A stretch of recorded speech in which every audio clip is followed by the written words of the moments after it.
Rapat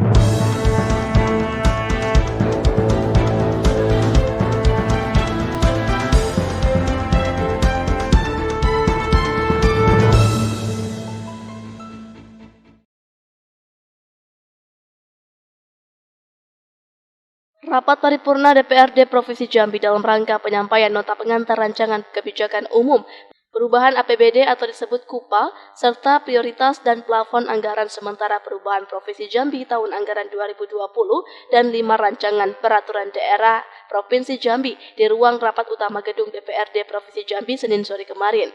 Rapat tersebut dipimpin oleh Wakil Ketua DPRD Provinsi Jambi Rocky Chandra dan diikuti oleh 38 anggota DPRD dari 55 orang anggota DPRD Provinsi Jambi, serta turut hadir Sekda Provinsi Jambi, Karuhumas, dan para kepala OPD. Valori mengatakan COVID-19 menimbulkan dampak yang sangat besar terkontraksinya perekonomian daerah, nasional, hingga dunia. Pada rancangan KUPA tahun anggaran 2020, penurunan target pendapatan daerah 500,881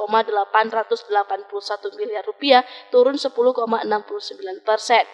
Penurunan juga terjadi pada pendapatan dana transfer dari pusat berkurang 7,17% dari target semula sebesar 3,15 triliun menjadi 2,799 triliun. Sedangkan komponen pendapatan daerah yang mengalami peningkatan sejumlah 3,005 miliar atau sebesar 23,54%. Valori juga menjelaskan pada alokasi belanja daerah terjadi penurunan sebesar 643,067 miliar atau 12,26% dari alokasi belanja APBD murni 2020.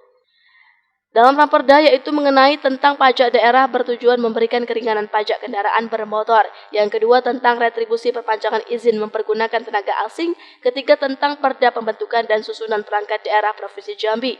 Keempat rancangan peraturan daerah tentang cadangan pangan. Kelima rancangan aturan daerah tentang pengangkutan batubara Provinsi Jambi. Atas nama pemerintah Provinsi Jambi, saya telah menyampaikan nota pengantar rancangan kebijakan umum perubahan APBD, KUPA, serta prioritas dan plafon anggaran sementara perubahan PPAS PDP Provinsi Jambi tahun anggaran 2020 dan 5 rancangan peraturan daerah dan perda Provinsi Jambi dengan tujuan dan harapan untuk dibahas dan mendapat persetujuan dewan. Kemudian ada lagi kelima perda tersebut adalah A. Rancangan peraturan daerah tentang cadangan pangan. B. Rancangan peraturan daerah tentang pengangkutan batu bara di Provinsi Jambi. C.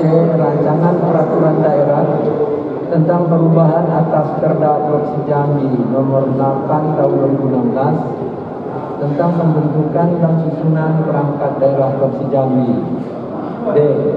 Rancangan peraturan daerah tentang perubahan Perda Provinsi Jambi nomor 6 tahun 2011 tentang pajak daerah. E. Rancangan peraturan daerah tentang pencabutan Perda nomor 4 tahun 2015 tentang retribusi perpanjangan izin mempergunakan tenaga asing. Kemudian selanjutnya lagi, kondisi pandemi COVID-19 berdampak besar bagi perekonomian Provinsi Jambi. Dari Jambi, Reza Venderiski, Pungo TV.